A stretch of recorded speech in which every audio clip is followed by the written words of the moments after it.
ಕೇಂದ್ರದಲ್ಲಿ 80,000 ಇದ್ರೆ ನಮ್ಮಲ್ಲಿ 10% ಅಷ್ಟು ಬರೀ ಕರ್ನಾಟಕದಲ್ಲೇ ಇದ್ದಾರೆ. 343,405 ಡೆಂಟಲ್ ಡಾಕ್ಟರ್ಗಳು ಇವತ್ತು ತಯಾರಾಗ್ತಾ ಇದ್ದಾರೆ. ಪೋಸ್ಟ್ ಗ್ರಾಜುಯೇಟ್ ಕೂಡ ಇವತ್ತು ಸುಮಾರು 1,000 ಜನ ಡೆಂಟಲ್ ಸೀಟ್ ನಲ್ಲಿ ತಯಾರಾಗ್ತಾ ಇದ್ದಾರೆ. ಇದಲ್ಲದೆ ನರ್ಸಿಂಗ್ ನಲ್ಲಿ ಪ್ರತಿ ವರ್ಷ 44,000 ನರ್ಸಿಂಗ್ ವಿದ್ಯಾರ್ಥಿಗಳು ಕರ್ನಾಟಕ ರಾಜ್ಯದಲ್ಲಿ ತಯಾರಾಗ್ತಾ ಇದ್ದಾರೆ. ಒಟ್ಟಾರೆ ಈ ಒಂದು ಆರೋಗ್ಯ ಕ್ಷೇತ್ರದಲ್ಲಿ ನಮ್ಮ ರಾಜ್ಯದಲ್ಲಿ 1,00,000 ವಿದ್ಯಾರ್ಥಿಗಳು ತಯಾರಾಗ್ತಾ ಇರೋದು ಇಡೀ ಭಾರತ ದೇಶಕ್ಕೆ ಒಂದು ದೊಡ್ಡ ಸಾಕ್ಷಿ ಗುಡ್ಡೆಯಾಗಿ ಇವತ್ತು ನಿಂತ್ಕೊಂಡಿದೆ. ಬರೀ ನಮ್ಮ ಆರೋಗ್ಯ ಆಯುರ್ವೇದದಲ್ಲೇ ಸುಮಾರು 9,500 ಜನ ವಿವಿಧ ರಂಗದಲ್ಲಿ ಇವತ್ತು ತಯಾರಾಗ್ತಾ ಇದೆ. ಇದೇ ಕರ್ನಾಟಕ ರಾಜ್ಯದಲ್ಲಿ ಒಂದು ದೊಡ್ಡ ಶಕ್ತಿ. ನಾನು ನಿನ್ನೆ ಏನೋ ಒಂದ್ ಕಡೆ ನಮ್ಮ ಬಿಡಿಯಲ್ಲಿ ಯಾವ ಒಂದು ಕಾರ್ಯಕ್ರಮ ಇತ್ತು, ಅಲ್ಲಿ ಹೇಳಿದೆ ಇವತ್ತು ಕ್ಯಾಲಿಫೋರ್ನಿಯಾ 13,000 ಇಂಜಿನಿಯರ್ಸ್ ಕೆಲಸ ಮಾಡ್ತಾ ಇದ್ದಾರೆ. ಕ್ಯಾಲಿಫೋರ್ನಿಯಾ 13 ಲಕ್ಷ. ಆದರೆ ಬೆಂಗಳೂರು ನಗರದಲ್ಲಿ ಕರ್ನಾಟಕ ರಾಜ್ಯದಲ್ಲಿ ಈ ನಮ್ಮ ಸಿಲಿಕಾನ್ ವ್ಯಾಲಿ 25 ಲಕ್ಷ ಇಂಜಿನಿಯರ್ಸ್ ಇವತ್ತು ಇದ್ದಾರೆ. ಇದು ಕರ್ನಾಟಕ ರಾಜ್ಯಕ್ಕೆ ಇರುವಂತಹ ಒಂದು ದೊಡ್ಡ ಕೀರ್ತಿ. ಇಡೀ ಭಾರತ ನಮ್ಮನ್ನ ಆರೋಗ್ಯ ಕ್ಷೇತ್ರದಲ್ಲಿ ಮತ್ತು ಇಂಜಿನಿಯರ್ಗಳನ್ನ ತಯಾರು ಮಾಡುವಂಥದ್ದಲ್ಲಿ ಇವತ್ತು ನಮ್ಮನ್ನ ನೋಡ್ತಾ ಇದೆ. ಇದು ನಮ್ಮ ಶಕ್ತಿ. ನೀವು ರೈತರಿದ್ದೀರಿ, ಈ ರೈತರಿಗೆ ಸಂಬಳ ಇಲ್ಲ, ಈ ರೈತರಿಗೆ ಪ್ರಮೋಷನ್ ಇಲ್ಲ, ಈ ರೈತರಿಗೆ ಪೆನ್ಷನ್ ಇಲ್ಲ, ಈ ರೈತರಿಗೆ ಲಕ್ಷ ಇಲ್ಲ. ಈ ರೈತನ ನಾವು ಶಕ್ತಿ ತುಂಬಬೇಕು ಅಂತ ಹೇಳಿ ಇವತ್ತು ನಾವು ನಮಗೆ ಅನೇಕ ಯೋಜನೆಗಳನ್ನು ಕೊಟ್ಟಿದ್ದೀವಿ. ಬಸವರಾಜ ಬೊಮ್ಮಾಯಿ ಅವರ ಕಾಲದಲ್ಲಿ ಕೃಷ್ಣ ನದಿಗೆ ಏನಾದ್ರು ಮಾಡಿ ಸಹಾಯ ಮಾಡಬೇಕು ಅಂತ ಹೇಳಿ ಒಂದು ಬೆಲೆ ಘೋಷಣೆ ಮಾಡಿದ್ರು. 20-25 ಲಕ್ಷ ಕೊಡಬೇಕು ಅಂತ ಅವ್ರದ್ದೇ ಆದಂತ ಒಂದು ತೀರ್ಮಾನವನ್ನು ಅವತ್ತನ್ನ ಕಾಲದಲ್ಲಿ ನಾವು ಮಾಡಿದ್ವಿ. ನಾನು ಎಚ್.ಕೆ. ಪಾಟೀಲ್ ಅವರು, ಸಿದ್ದರಾಮಯ್ಯನವರು, ನಮ್ಮ ಶಿವನಾಥ್ ಪಾಟೀಲ್ ಅವರು ಮತ್ತು ಅನೇಕರೆಲ್ಲ ಸೇರಿ ಚರ್ಚೆ ಮಾಡಿ ರೈತರದನ್ನು ಒಪ್ಪಿಕೊಡ್ತಿರ್ಲಿಲ್ಲ. ಮೊನ್ನೆ ಕೃಷ್ಣಮೂರು ಅವಾರ್ಡಿನ ನಮ್ಗೆ ಕೊಟ್ಟಿಲ್ಲ. ಸುಪ್ರೀಂ ಕೋರ್ಟ್ ಕೆಲವು ಇದೆ ಅಂತ ಹೇಳಿ ನನಗೆ ಮೊನ್ನೆ ತಾನೆ ಸೆಂಟ್ರಲ್ ಗವರ್ಮೆಂಟ್ ಒಂದು ಪತ್ರ ಕೂಡ ಬರೆದಿದ್ದಾರೆ. ಈಗ ನಾನು ಬೊಮ್ಮಾಯಿ ಸಾಹೇಬರಿಗೂ ಒಂದು ರಿಕ್ವೆಸ್ಟ್ ಮಾಡ್ತಾ ಇದ್ದೀನಿ. ಈ ಮೊನ್ನೆ ತಾನೇ ನಾನು ವರ್ಧಾ ಭೇಟಿ ವಿಚಾರದಲ್ಲಿ ಹೋಗಿ MOU ಸೈನ್ ಮಾಡಿ ಬಂದಿದ್ದೇನೆ. ಕೇಂದ್ರ ಸರ್ಕಾರದವರು ಕೂಡ 9-10% ಲೆಕ್ಕದಲ್ಲಿ ಅದಕ್ಕೆ ಬೆಂಬಲವಾಗಿ ನಿಂತ್ಕೊಳ್ತೀವಿ ಅಂತ ಹೇಳಿ ನಮ್ಮ CR ಪಾಟೀಲ್ ಅವರು ಕೇಂದ್ರದ ಮಂತ್ರಿಗಳು ಅವರ ಸಮ್ಮತಿಯನ್ನ ವ್ಯಕ್ತಪಡಿಸಿದ್ದಾರೆ. ನಾನು ಬೊಮ್ಮಾಯಿ ಸಾಹೇಬರು ಹೇಳೋದಿಷ್ಟೇ, ನಿಮ್ಮ ಮುಂದಾಳತ್ವದಲ್ಲಿ ಪ್ರೈಮ್ ಮಿನಿಸ್ಟರ್ ಒಂದು ಟೈಮ್ ಫಿಕ್ಸ್ ಮಾಡಿ ನಾವೆಲ್ಲ ಬರ್ತೇವೆ. ಕೃಷ್ಣ ಯೋಜನೆ ಅದು ನೋಟಿಫಿಕೇಶನ್ ಬೇಕಾದ್ರೆ ಕೇಸ್ ಏನಿದ್ರೆ ಬೇಕಾದ್ರೆ ವಾಪಸ್ ತೆಗೆದುಕೊಳ್ಳೋಣ, ಏನ್ ಚಿಂತೆ ಮಾಡೋದು ಬೇಡ. ಯಾವುದೇ ಕೇಸ್ ಇದ್ರೂ ವಾಪಸ್ ತೆಗೆದುಕೊಳ್ಳೋಣ. ಮಾದಾಯಿ ವಿಚಾರದಲ್ಲಿ ಏನು ತೀರ್ಪಾಗಿದೆ ಏನದಕ್ಕೆ ನಾವು ಸದ್ಯದಲ್ಲೇ ಒಪ್ಕೊಂಡಿದ್ದೇವೆ. ಗೋವಾದಿಂದ ಮತ್ತು ಏನು ನಮ್ಮ ಏನು ಕೇಂದ್ರ ಸರ್ಕಾರದ ಫಾರೆಸ್ಟ್ ಡಿಪಾರ್ಟ್ಮೆಂಟ್ ಒಂದು ತಕರಾರಾಗ್ತಾ ಇದೆ, ಅದಕ್ಕೊಂದು ಮುಕ್ತಿ ಸಿಕ್ಕಿದ್ರೆ ಹಿಂದೆ ಏನು ಹೋರಾಟ ಮಾಡಿಕೊಂಡು ಬಂದ್ರಿ, ನಾವು ಈಗಾಗಲೇ ಟೆಂಡರ್ ಅನ್ನು ಕರೆದಿದ್ದೇವೆ. ಅದಕ್ಕೆ ಆ ಭಾಗದ ಕುಡಿಯುವ ನೀರು ವಿಚಾರದಲ್ಲಿ ಗೋವಾದವರು ಮತ್ತು ಕೇಂದ್ರ ಸರ್ಕಾರದ ಏನು ರಾಜಕಾರಣ ಇದೆ ಆ ರಾಜಕಾರಣ ಬದಿಗೆ ನಾವು ಇಡಬೇಕಾಗ್ತದೆ. ಈ ಕರ್ನಾಟಕ ರಾಜ್ಯದ ಶಕ್ತಿ ನಾವೆಲ್ಲ ರೈತರಿಗೆ ಈ ಬರೀ ನಮ್ಮ ಅಭಿವೃದ್ಧಿ ಬಗ್ಗೆ ನಾವು ಚಿಂತನೆ ಮಾಡಬೇಕು. ಇನ್ನು 2 ವರ್ಷ ಆದ್ಮೇಲೆ ರಾಜಕಾರಣ ಪ್ರಾರಂಭ ಮಾಡೋಣ. ಈಗ ಜನರ ಬದುಕಿನ ಬಗ್ಗೆ ನಾವು ಚಿಂತನೆ ಮಾಡೋಣ.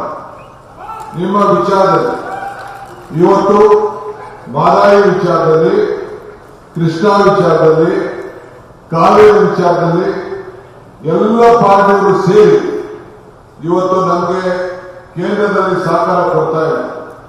ಪಾಪ ಬೊಮ್ಮಾಯಿಯವರೇ ಬಹಳ ದೊಡ್ಡ ಮನಸ್ಸು ಮಾಡಿ ಕೇಂದ್ರದ ಏನು ಬಜೆಟ್ ನಿರ್ಮಲಾ ಸೀತಾರಾಮನ್ ಅವರು ಹೇಳಿದ್ರು 3,450 ಕೋಟಿ 5,450 ಕೋಟಿ ರೂಪಾಯಿ ಕೊಡ್ತೀನಿ ಅಂತ ಹೇಳಿ ಏನು ನಮ್ಮ ಅಪ್ಪರ ಭದ್ರಾ ಯೋಜನೆ ಏನು ಘೋಷಣೆ ಮಾಡಿದ್ರು ಅದನ್ನ ಬೊಮ್ಮಾಯಿಯವರು ಓದಿದ್ರು. ಇವತ್ತರೆಗೂ ಕೂಡ ಅದು ಕಾರ್ಯರೂಪಕ್ಕೆ ಬಂದಿಲ್ಲ. ನೀವೇ ಅದಕ್ಕೆ ನಿಮ್ಮ ಮಾತು ಏನಿದೆ, ನಿರ್ಮಲಾ ಸೀತಾರಾಮನ್ ಅವರ ಮಾತು ಏನಿದೆ, ನಮ್ಮ ಈ ದೇಶದ ಪ್ರಧಾನಮಂತ್ರಿ ಮಾತು ಏನಿದೆ, ಆ ಮಾತು ಕೊಟ್ಟ ಮಾತನ್ನ ನಾನು ಹಿಂದೆ ಹೇಳಿದ್ದೇನೆ. World power is world power ಅಂತ ಒಂದು ಮಾತು ಕೊಟ್ಟರೆ ಆ ಮಾತನ್ನ ಉಳಿಸ್ಕೊಳ್ಬೇಕು, ನುಡಿದಂತೆ ನಡಿಬೇಕು. ಆಗ ಮಾತ್ರ ನಾಯಕರು ಅನಿಸ್ಕೊಳ್ಳಿಕ್ಕೆ ಸಾಧ್ಯ. ನಾವು ರಾಜಕಾರಣದಲ್ಲಿ ನಾವು ಯಾರು ಎಷ್ಟು ದಿನ ಇರ್ತೀವಿ ಅನ್ನೋದು ಮುಖ್ಯ ಅಲ್ಲ. ಇದ್ದಂತ ಸಂದರ್ಭದಲ್ಲಿ ನಾವು ಯಾವ ರೀತಿ ನಮ್ಮ ಮಾತನ್ನು ನಾವು ನಡ್ಕೊಳ್ತೇವೆ, ಏನು ಸಾಧನೆ ಮಾಡ್ತೇವೆ, ಇದು ಬಹಳ ಮುಖ್ಯ. ಹಂಗೆ ಈಗ ನೀವು ಆ ಕಡೆ ಶಾಸಕರು ಕೊಟ್ಟಕ್ಕೆ, ಈಗ 5 ಶಾಸಕರು ಕೊಟ್ಟಕ್ಕೆ ನಾವು ಮಾತು ಕೊಟ್ಟಿದ್ದೆ ಎಲೆಕ್ಷನ್ ಮುಂಚಿತವಾಗಿ 5 ಗ್ಯಾರಂಟಿ ಕೊಡ್ತೀವಿ ಅಂತೇಳಿ 54,000 ಕೋಟಿ ರೂಪಾಯಿ ಬೊಮ್ಮಾಯಿ ಸಾಹೇಬರು ಹೇಳಿದ್ರು ಇದು ಸಾಧ್ಯನಾ ಅಂತ. ಯಡಿಯೂರಪ್ಪರು ಹೇಳಿದ್ರು ಒಂದು ಕಾಳು ಕಡಿಮೆ ಕೊಟ್ಟು ನಾವು ಒಪ್ಪುದಿಲ್ಲ ಅಂತ.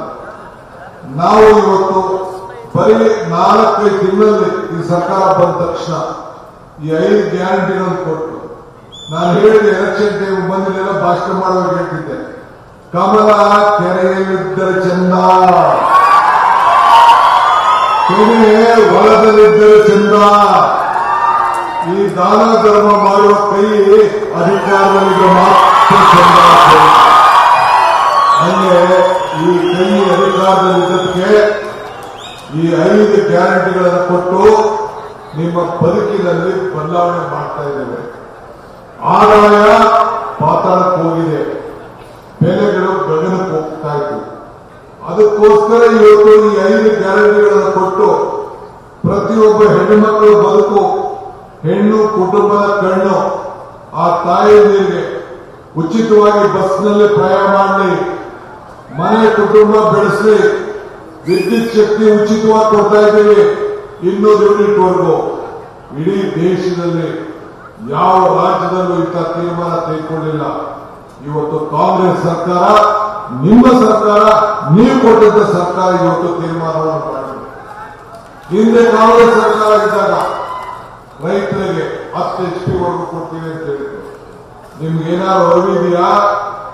20,000 ಕೋಟಿ ರೂಪಾಯಿ 20,000 ಕೋಟಿ ರೂಪಾಯಿ ವಿದ್ಯುತ್ ಶಕ್ತಿ ಬಿಲ್ಲನ್ನ ಇವತ್ತು ನಿಮ್ಮ ಬಿಲ್ಲನ್ನ ನಾವು ಸಬ್ಸಿಡಿಯಾಗಿ ನಾವು ಕೊಡ್ತಾ ಇದ್ದೇವೆ. ನಾನು ಬರೀ 200 ಯೂನಿಟ್ ಹೇಳ್ತಾ ಇಲ್ಲ, ಎಲ್ಲ ರೈತರಿಗೂ ಕೂಡ ಉಚಿತವಾಗಿ ಕೊಡ್ತಾ ಇದ್ದೀವಿ. ಅನೇಕ ರಾಜ್ಯದಲ್ಲಿ ಈ ರೀತಿ ಯೋಜನೆ ಇಲ್ಲ. ಇವತ್ತು ನಮ್ಮ ರಾಜ್ಯದಲ್ಲಿ ಇವತ್ತಿದೆ. ಒಟ್ಟಾರೆ 1 ಲಕ್ಷ ಕೋಟಿ ರೂಪಾಯಿ ವಿವಿಧ ರೀತಿಯಲ್ಲಿ ಸಬ್ಸಿಡಿಗಳು, ಗ್ರಾಂಟ್ಗಳು, ಆ ರೀತಿ ಇವತ್ತು ಜನರ ಬದುಕನ್ನ ಬದಲಾವಣೆ ಮಾಡಲಿಕ್ಕೆ ಇವತ್ತು ನಾವು ಕೊಡ್ತಾ ಇದ್ದೇವೆ. ಆದ್ರಿಂದ ಇವತ್ತು ತಮಗೆ ನಾನು ಕೇಳ್ಕೊಳ್ಳೋದಿಷ್ಟೇ, ಇವತ್ತು ಶಾಲೆಗಳು, ನಮ್ಮ ಶಾಲೆ ನಿಮಗೋಸ್ಕರ ಇವತ್ತು KPSC, KP ನಮ್ಮ ಕರ್ನಾಟಕ ಪಬ್ಲಿಕ್ ಸ್ಕೂಲ್ ಹೊಸ 5 ಶಾಲೆಗಳನ್ನ ಕಟ್ಟಬೇಕು ಅಂತೇಳಿ ಕ್ಯಾಬಿನೆಟ್ ತೀರ್ಮಾನ ಮಾಡಿದ್ರು. ಓದ್ ಕ್ಯಾಬಿನೆಟ್ ಅಲ್ಲಿ ಒಂದು ಐತಿಹಾಸಿಕವಾದ ತೀರ್ಮಾನ ಮಾಡಿದ್ದೇವೆ. ನಮ್ಮ ರಾಜ್ಯದಲ್ಲಿ ಸುಮಾರು 8,400 ಕೋಟಿ ರೂಪಾಯಿ CSR ಹಣ ಬರ್ತದೆ ಅನ್ನೋದು ಒಂದು ದಾಖಲೆ ಇದೆ. ಅವರೆಲ್ಲ ಒಂದು ಮಾರ್ಗದರ್ಶನ ಕೊಡಬೇಕು, ಒಂದು ಮನವಿ ಮಾಡಿಕೊಡ್ಬೇಕು. ಜನರನ್ನ ಬೆಂಗಳೂರು ಬರಕ್ಕೆ, ಹುಬ್ಳಿಗೆ ಹೋಗೋಕೆ, ಧಾರವಾಡಕ್ಕೆ ಹೋಗೋಕೆ, ಬೆಳಗಾವಿಗೆ ಹೋಗೋಕೆ ವಿದ್ಯುತ್ಗೋಸ್ಕರ ತಪ್ಪಿಸಬೇಕು, ವಲಸೆ ಹೋಗೋದನ್ನು ತಪ್ಪಿಸಬೇಕು ಅಂತೇಳಿ ಗ್ರಾಮೀಣ ಪ್ರದೇಶದಲ್ಲಿ ಒಂದು ಉತ್ತಮವಾದಂತಹ ಶಾಲೆಗಳು ಇರಬೇಕು ಅಂತೇಳಿ 3 ಪಂಚಾಯತಿ ಸೇರಿ ಸುಮಾರು 10 ರಿಂದ 12 ಕೋಟಿ ರೂಪಾಯಿ ವೆಚ್ಚದ ಒಂದು ಒಳ್ಳೆ ಶಾಲೆಗಳನ್ನು ಕಟ್ಟಬೇಕು ಅಂತೇಳಿ ಅವರೆಲ್ಲರೂ ಕೂಡ ಯಾರ್ಯಾರು ಉದ್ಯೋಗಿಗಳಿದ್ದಾರೆ. ಬೆಂಗಳೂರಲ್ಲಿ ಕೇಂದ್ರ ಸರ್ಕಾರದವರು ಈಗಾಗಲೇ ನಮ್ಮ ಸರ್ಕಾರ ಇದ್ದಾಗ, ಮನಮೋಹನ್ ಸಿಂಗ್ ಅವರು ಇದ್ದಾಗ, ಪ್ರಣಬ್ ಮುಖರ್ಜಿ ಅವರು ಇದ್ದಾಗ 2% ನಿಮ್ಮ ಆದಾಯದಲ್ಲಿ ಮೀಸಲಾಗಿರಬೇಕು ಗ್ರಾಮೀಣ ಅಭಿವೃದ್ಧಿಗೆ ಅಂತ ಹೇಳಿ ಆದೇಶ ಮಾಡಿದ್ರು. ಆ ಪ್ರಕಾರ ನಿಮ್ಮ ಮೊದಲನೇ ಆದ್ಯತೆಯನ್ನ ಈ ಒಂದು ಹಳ್ಳಿಯ ಶಾಲೆಗಳನ್ನ ನಮ್ಮ ಮಕ್ಕಳಿಗೆ, ಹಳ್ಳಿ ಮಕ್ಕಳಿಗೆ, ನಿಮ್ಮೂರು ಮಕ್ಕಳಿಗೆ ಬೆಂಗಳೂರಿನಲ್ಲಿ ಯಾವ ವಿದ್ಯಾಭ್ಯಾಸ ಸಿಗ್ತದೆ ಆ ರೀತಿ ವಿದ್ಯಾಭ್ಯಾಸವನ್ನು ಕೊಡಬೇಕು ಅಂತೇಳಿ ನಮ್ಮ ಸರ್ಕಾರ ಈಗಲೇ ನಾವು ಮ್ಯಾನಿಫೆಸ್ಟೋ ನಾವು ಸೇರಿಸಿದ್ದೆ, ನಮ್ಮ ಬಜೆಟ್ ಅಲ್ಲೂ ಸೇರಿಸಿದ್ದೇವೆ. ಮೊನ್ನೆ ತಾನೇ ನಾವು ಕ್ಯಾಬಿನೆಟ್ ಅಲ್ಲಿ ಈಗ ತೀರ್ಮಾನವನ್ನು ನಾವು ಮಾಡಿದ್ದೇವೆ. ಈ ರೀತಿ ವಿದ್ಯಾ ಕ್ಷೇತ್ರದಲ್ಲಿ ಒಂದು ದೊಡ್ಡ ಕ್ರಾಂತಿಕಾರಿ ಬದಲಾವಣೆಯನ್ನ ನಮ್ಮ ಸರ್ಕಾರ ಮಾಡಲಿಕ್ಕೆ ಇವತ್ತು ಹೊರಟಿದೆ. ಸೊ ಹಂಗೆ ನಮ್ಮ ಮಕ್ಕಳಿಗೆ ಡಾಕ್ಟರ್ಗಳಲ್ಲ, ಇಂಜಿನಿಯರ್ಗಳಲ್ಲ, ಲಾಯರ್ಗಳಲ್ಲ, ಎಲ್ಲ ತರದಲ್ಲೂ ತನ್ನ ಕಾಲ ಮೇಲೆ ತಾವು ನಿಂತ್ಕೊಂಡು ಇವತ್ತು ಗ್ರಾಮೀಣ ಪ್ರದೇಶದಲ್ಲೂ ಕೂಡ ಇವತ್ತು ಅಗ್ರಿಕಲ್ಚರಿಸ್ಟ್ ನೀವೆಲ್ಲ ರೈತರಾಗಿ ಕೂಡ ಇವತ್ತು ನಿಮ್ಮದೇ ಆದಂತ ಕಾಲ ಮೇಲೆ ನಿಂತ್ಕೊಳ್ಳಿಕ್ಕೆ ಇವತ್ತು ಅನೇಕ ಯೋಜನೆಗಳನ್ನ ಇವತ್ತು ತಂದಿದ್ದೇವೆ. ಇಂಜಿನಿಯರ್ಗಳು, ಡಾಕ್ಟರ್ಗಳು ಯಾವ ರೀತಿ ಬದುಕ್ತಾರೋ ಅಷ್ಟೇ ನಮ್ಮ ರೈತರು ಕೂಡ ತನ್ನ ಉದ್ಯೋಗಗಳನ್ನ ತಮ್ಮ ಊರಿನಲ್ಲಿ ಒಳ್ಳೊಳ್ಳೆ ಬೆಳೆಗಳನ್ನ ಹಾಕಿ ಬೆಳೆಗಳನ್ನ ಬೆಳೀಲಿಕ್ಕೆ ಇವತ್ತು ಅವಕಾಶ ಇದೆ. ಇವತ್ತೇನು ನೀವು ಇಲ್ಲೆಲ್ಲ ಮೆಣಸಿನಕಾಯಿ ಬೆಳೆದ್ರೆ ಏನು ನಿಮ್ಗೇನು ಕಡಿಮೆ ಬೆಲೆ ಏನು ಸಿಗುವುದಿಲ್ಲ, ಒಳ್ಳೆ ಬೆಲೆನೇ ಸಿಗ್ತದೆ. ಕಬ್ಬು ಬೆಳೆದದ್ದು ನಾವು ನೋಡ್ತಾ ಇದ್ದೇವೆ. ಇವತ್ತೆಲ್ಲ ದೊಡ್ಡ ದೊಡ್ಡ ಕಾರುಗಳನ್ನ ಕಬ್ಬನ್ನು ಬೆಳೆದವರೆಲ್ಲ ಕೂಡ ಇವತ್ತು ವ್ಯಾಪಾರ ಮಾಡಿಕೊಂಡು ಓಡಾಡಿಕೊಂಡು ವ್ಯವಸಾಯ ಮಾಡ್ಕೊಂಡಿದ್ದಾರೆ. ಹಾಗೆ ರೈತರ ಆರ್ಥಿಕವಾದಂತಹ ಶಕ್ತಿಯನ್ನ ತುಂಬಬೇಕು ಅಂತೇಳಿ ಇವತ್ತು ಅನೇಕ ಕಾರ್ಯಕ್ರಮಗಳನ್ನು ನಾವು ರೂಪಿಸಿಕೊಂಡು ನಾವು ಬರ್ತಾ ಇದ್ದೇವೆ. ಆದ್ರಿಂದ ಇವತ್ತು ನೀವೆಲ್ಲ ಕೂಡ ಇವತ್ತು ಇಷ್ಟು ದೊಡ್ಡ ಸಂಖ್ಯೆಯಲ್ಲಿ ಸೇರಿದ್ದೀರಿ. ಇನ್ನ ಬಹಳ ವಿಚಾರ ನಮ್ಮ ಸರ್ಕಾರದ ಅನೇಕ ಚಿಂತನೆಗಳು, ಕಾರ್ಯಕ್ರಮಗಳು ಇವತ್ತು ಇದೆ. ಈಗಾಗಲೇ ನಮ್ಮ ಎಚ್ ಕೆ ಪಾಟೀಲ್ ಅವರು ಹೇಳ್ತಿದ್ದಂಗೆ ಅನೇಕ ಗ್ರಾಮೀಣ ಪ್ರದೇಶದ ಅಭಿವೃದ್ಧಿಗೆ ಅವರ ಕ್ಷೇತ್ರದಲ್ಲಿ, ಇವರ ಜಿಲ್ಲೆಯಲ್ಲಿ ಈಗಾಗಲೇ ನಾವು ಯೂನಿವರ್ಸಿಟಿನ ಅವ್ರ ಕಾಲದಲ್ಲಿ ಮಾಡಿದ್ರು. ಇವತ್ತು ನರೇಗಾ ಆ ವಿಚಾರದಲ್ಲೂ ಕೂಡ ಕೇಂದ್ರ ಸರ್ಕಾರ ಇವತ್ತು 90% ಕೊಡ್ತಾ ಇತ್ತು. ಅದ್ಯಾಕಿಂತ ಒಂದು ತೀರ್ಮಾನ ಮಾಡೋದು ಗೊತ್ತಿಲ್ಲ. 60-40 ತಿಳಿಸಿದ್ದಾರೆ. ಅವರೇ ಏನೋ ಇದು ಕೇಳ್ತೀವಿ ಅಂತ ಹೇಳ್ತಾರೆ. ನಾನು ಒಂದು ಮಾತು ಹೇಳಲಿಕ್ಕೆ ನಾನು ಬಯಸ್ತೇನೆ. ನೀವೆಲ್ಲ ಗ್ರಾಮೀಣ ಪ್ರದೇಶದಲ್ಲಿ ಪಂಚಾಯಿತಿಗಳ ಮೆಂಬರ್ಗಳು ಇದ್ದೀವಿ. ಇದು ಬಿಜೆಪಿ ಸರ್ಕಾರದಲ್ಲೂ ರಾಜ್ಯಗಳಲ್ಲೂ ಕೂಡ ಇವತ್ತು ತಂದಿರುವಂತಹ ಯೋಜನೆಗಳನ್ನ ಕಾರ್ಯರೂಪಕ್ಕೆ ತರಲಿಕ್ಕೆ ಸಾಧ್ಯ ಇಲ್ಲ. ಈ ವೇದಿಕೆಯಲ್ಲಿ ನಾನು ಇದನ್ನ ಚರ್ಚೆ ಮಾಡಕ್ಕೆ ಹೋಗುವುದಿಲ್ಲ. ಇದನ್ನ ನಾವು ನಮ್ಮದೇ ಆದಂತ ರೀತಿಯಲ್ಲಿ ಜನರಿಗೆ ಮನವರಿಕೆ ಮಾಡಿಕೊಡ್ಬೇಕು. ಇವತ್ತು ನಿಮಗೆ ಉದ್ಯೋಗ ಖಾತರಿ ಕೊಡುವಂತ ಒಂದು ಐತಿಹಾಸಿಕವಾದಂತಹ ತೀರ್ಮಾನ ಹಿಂದೆ ಏನ್ ಕೊಟ್ಟವಲ್ಲ, ನಿಮ್ಮ ಬದುಕಿಗೆ ಆಹಾರ ಬದ್ಧತೆ, ಉದ್ಯೋಗ ಬದ್ಧತೆ, ಆರೋಗ್ಯ ಬದ್ಧತೆ ಇವೆಲ್ಲ ಕೂಡ ಇವತ್ತು ಯಾವ್ದಾದ್ರು ಒಂದು ಸರ್ಕಾರ ತೀರ್ಮಾನ ಮಾಡಿದೆ. ಇವತ್ತು ರೈತರಿಗೆ ಭೂಮಿ ಕೊಡುವಂತ ಇರ್ಬೋದು. ಇವತ್ತು ದೇವರಾಜ ಯಾಕೆ ನಡೆಸ್ಕೊಡ್ತಾ ಇದ್ದೀವಿ, ಉಳಿದಿಗೆ ಭೂಮಿ ಕೊಟ್ಟರು ಅಂತೇಳಿ. ಹಂಗೆ ಇವತ್ತು ಇಂದಿರಾ ಗಾಂಧಿ ಯಾಕೆ ನಡೆಸ್ಕೊಡ್ತೀವಿ, ಬ್ಯಾಂಕಿನ ರಾಷ್ಟ್ರೀಕರಣ ಮಾಡಿದ್ರು ಅಂತೇಳಿ. ಹಂಗೆ ಪ್ರತಿಯೊಂದು ಕಾರ್ಯಕ್ರಮ ಕೂಡ ಈ ಬಡವರಿಗೆ ಬಿಸಿ ಊಟ ಕೊಟ್ಟಂತ ಇರ್ಬೋದು, ಶ್ರೀಶಕ್ತಿ ಕಾರ್ಯಕ್ರಮ ಕೊಟ್ಟಂತ ಇರ್ಬೋದು, ಅನ್ನಭಾಗ್ಯ ಕೊಟ್ಟಂತ ಕಾರ್ಯಕ್ರಮ ಇರ್ಬೋದು, ಗೃಹಲಕ್ಷ್ಮಿ, ಗೃಹಜ್ಯೋತಿ ಇವೆಲ್ಲ ಕೂಡ ಶಕ್ತಿ, ಇಂಥವೆಲ್ಲ ಕೂಡ ಕಾರ್ಯಕ್ರಮಗಳನ್ನ ನಿಮ್ಮ ಬದುಕಿನಲ್ಲಿ ನಿಮ್ಮ ಜೀವನವನ್ನ ಬದಲಾವಣೆ ಮಾಡಲಿಕ್ಕೆ ನಾವೆಲ್ಲ ಕೊಟ್ಟಿದ್ದೇವೆ. ನಿಮ್ಮ ಆಶೀರ್ವಾದ ಇರಲಿ.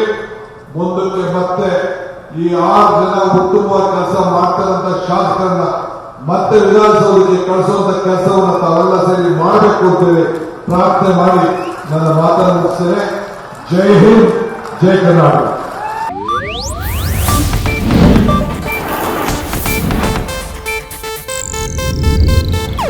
ಇದು ಏಷ್ಯಾನೆಟ್ ನ್ಯೂಸ್ ನೆಟ್ವರ್ಕ್ ಪ್ರಸ್ತುತಿ.